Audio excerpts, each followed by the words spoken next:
Hey guys, back on Southeastern 14 with Max Barr. This is a great story. As you can see, my video is not on. Max is looking at himself here on the screen because we have had a gazillion technical issues today on the second day of recording all these previews. So we apologize for that. You can just look at Max's face on the screen, which some of you will, can appreciate that. I'm not on the screen for you to look at. Most of them will turn it off. Yeah, just Max is going to turn his off too. But anyways, before we get into this Tennessee-Illinois game, again, guys, for people who've like watching this for the first time, like, what are these guys talking about? If you watch this forever, you know how many technical issues we have. And so, anyways, we'll get to Tennessee-Illinois in a second. Let's tell you about our friends at BetOnline. Holiday season off and rolling. NFL in full stride. NBA and NHL also in midseason form. College basketball is back, as you know, and you can bet on all these games over at BetOnline, your number one destination for all your sports wagering info. Up to the minute sports wagering news, odds, trends, predictions. BetOnline, the top spot for everything pro and amateur sports. Not just the big four. They've got MMA, international soccer, pretty much any sport that you can think of. It's played there at BetOnline, and you can bet on it because they have info available at your fingertips with both mobile and desktop access at any time. So head to BetOnline today. Use that promo code BELIEVE, BLEAV, for your 50% off welcome bonus on your first deposit. BetOnline, where the game starts. All right, let's talk about Tennessee and Illinois. Because interesting game here as we look at the Vols looking to pick up a good win. And that's what we said to this point. They've got the win at Wisconsin, but left some opportunities on the table in the Maui Invitational. Now they get a big test against an Illinois team that's riding high. Their only loss of the season to Marquette, coming off a huge win against FAU. This is a fun one, Max. Sets up here on the schedule. And there's a lot of big games on the SEC schedule this weekend, but I mean, some people could argue this is the biggest one in terms of where these two teams are at right now.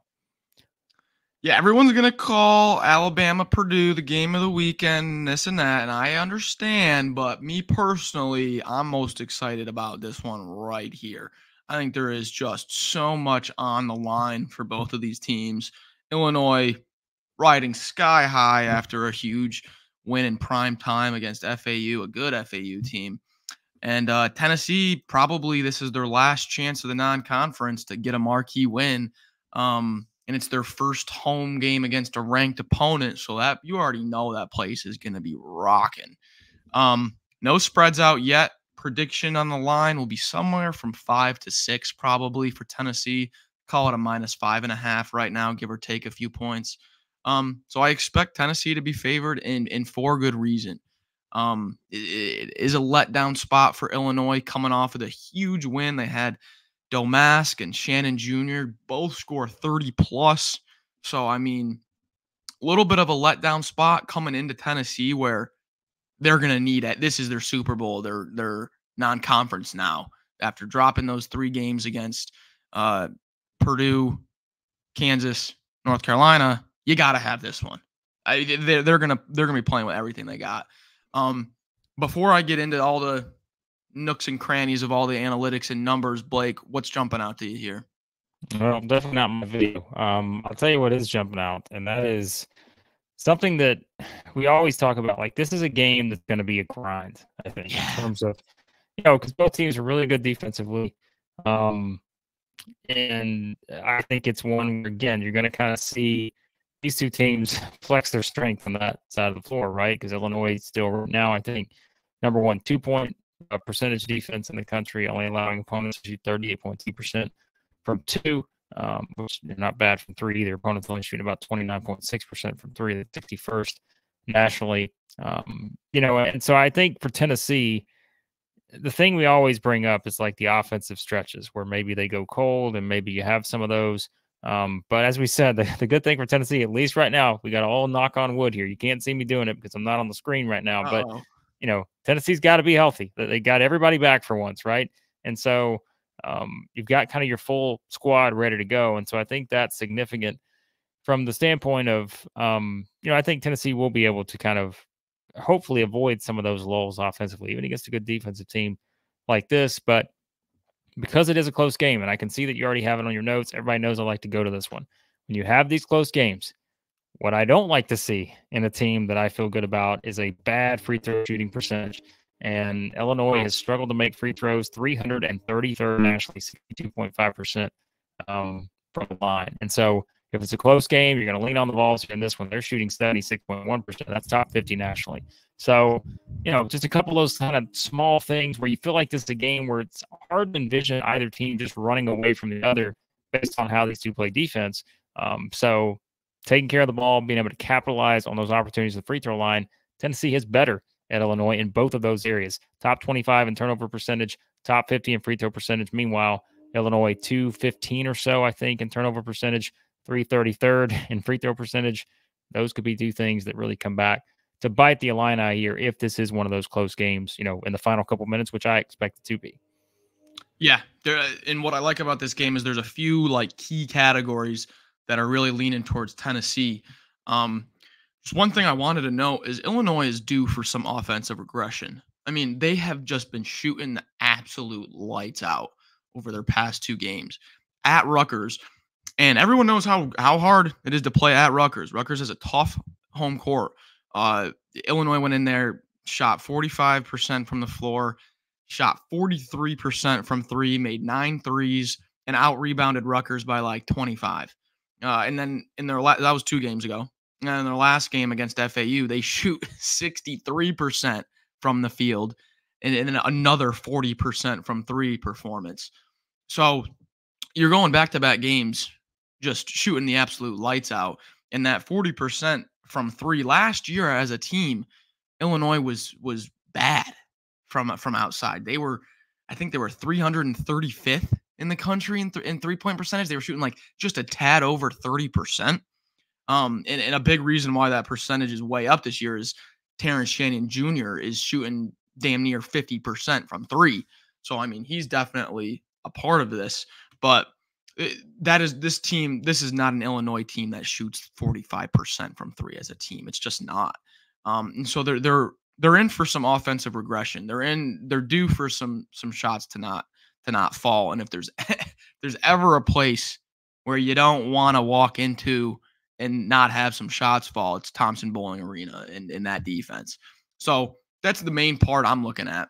You touched on Illinois' poor free throw shooting and how Tennessee will have a little bit of an offensive rebounding edge, especially with Awaka healthy now.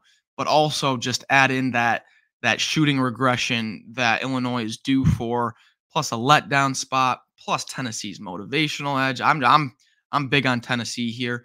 And I've been bullish on Tennessee. I have, and I have not picked them in the past few games. I've been stepping back, waiting to see how the team is going to be when they're healthy. And I think this is just a great spot for Tennessee here to get one back at home.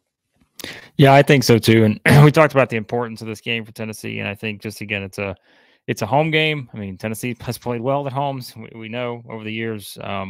And so I think their defense kind of locks down here. Yeah. It puts them in a good position to get a win. Again, Illinois was very impressive. We talked about the FAU game, and I'm talking about something randomly. But, yeah, that's a really good team. And this is going to be a test for Tennessee. And like I mentioned, you got to avoid those offensive flaws. But I just this was a grind where both teams kind of stay close together the entire way, but maybe it's Tennessee making a couple plays, making a couple free throws.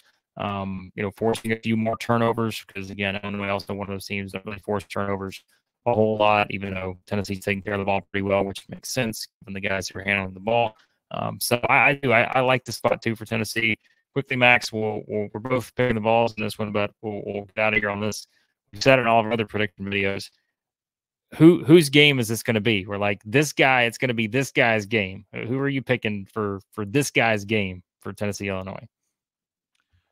For me, first name that comes to my head is Jonas Adu. We saw what Vlad Golden did in limited minutes against this Illinois front court. I think, the thing is with this Illinois defense is they're all 6'6" or taller, but then they don't really go very tall either. Coleman Hawkins isn't much of a lockdown post defender. He's got very good active hands, but Golden kind of exposed him a little bit. And then Dane Danger will come in big body off the bench a little bit. We saw Adu knock down 2 threes in the last game, getting his mid-range back, getting his confidence back. If Adu can hit a few shots, stretch the floor a little bit, and open up that Tennessee offense, not only is that huge, but defensively also what he's going to be able to do protecting the rim. Domask and Shannon just love to get downhill. So I think this has Adu game written all over it. Maybe a 3, multiple blocks, multiple shot alterations. I think this is a big Adu game. could see me on the screen right now, you know I would be laughing and smiling because that's who I was going to go with. Coming off of a career scoring game, Yep. Jonas Adu.